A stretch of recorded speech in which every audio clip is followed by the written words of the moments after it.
প্রিয় দর্শক, আপনি কি জানেন রাসূল সাল্লাল্লাহু আলাইহি ওয়াসাল্লাম ছিলেন নিষ্পাপ, যার কোনো গুনাহ ছিল না, তবুও তিনি প্রতিদিন বারবার ইস্তেগফার করতেন।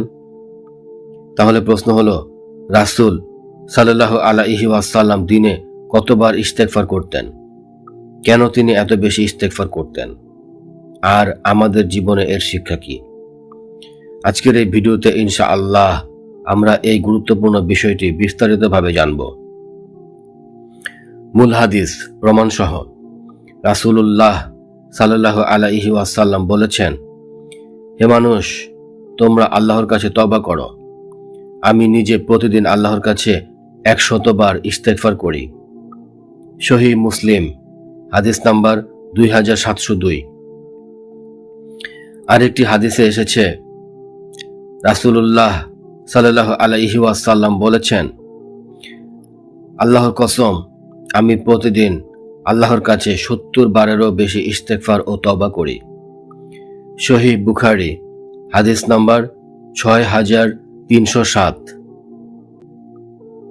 অর্থাৎ কোন বর্ণনায় 70 বার, আবার কোন বর্ণনায় 100 বার বা তার বেশি ইস্তেগফারের কথা এসেছে।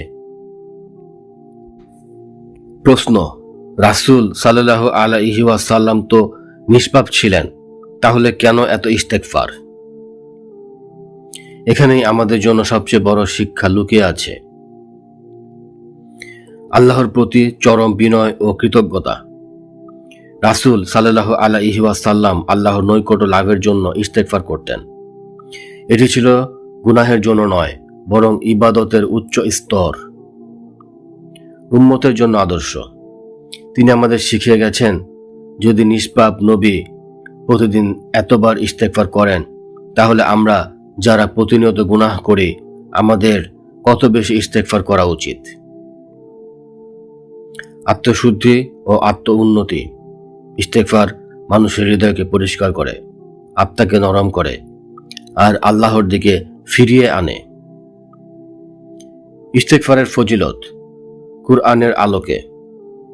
সূরা নূহ এর 10 নম্বর আয়াতে আল্লাহ তাআলা বলেছেন, তোমরা তোমাদের প্রতিপালকের কাছে ক্ষমা প্রার্থনা করো, নিশ্চয়ই তিনি অতিশয় ক্ষমাশীল।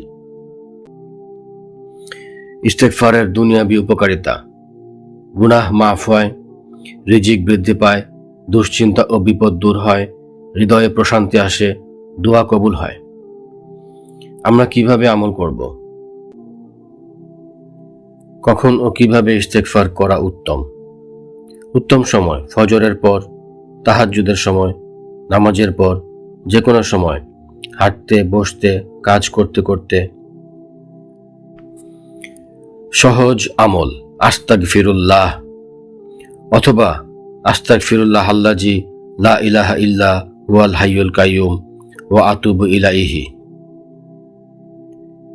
প্রিয় ভাই ও বোনেরা, যে নবী সাল্লাল্লাহু আলাইহি ওয়াসাল্লাম ছিলেন সবচেয়ে প্রিয়, সবচেয়ে নিষ্পাপ, তিনি যদি দিনে 70 থেকে 100 বারের বেশি ইস্তেগফার করেন, তাহলে আমরা কি ইস্তেগফারকে অবহেলা করতে পারি? আজ থেকেই নিয়ত করে ইস্তেগফার হবে আমাদের দৈনিক জীবনের অবিচ্ছেদ্য অংশ। ভিডিওটি ভালো লাগলে লাইক দিন, ইস্তেগফারের ফজিলত ছড়িয়ে দিতে শেয়ার করুন, আর এমন আরও ইসলামিক ভিডিও পেতে চ্যানেলটি সাবস্ক্রাইব করুন। আল্লাহ আমাদের সবাইকে বেশি বেশি ইস্তেগফার করার তৌফিক দিন। আমিন।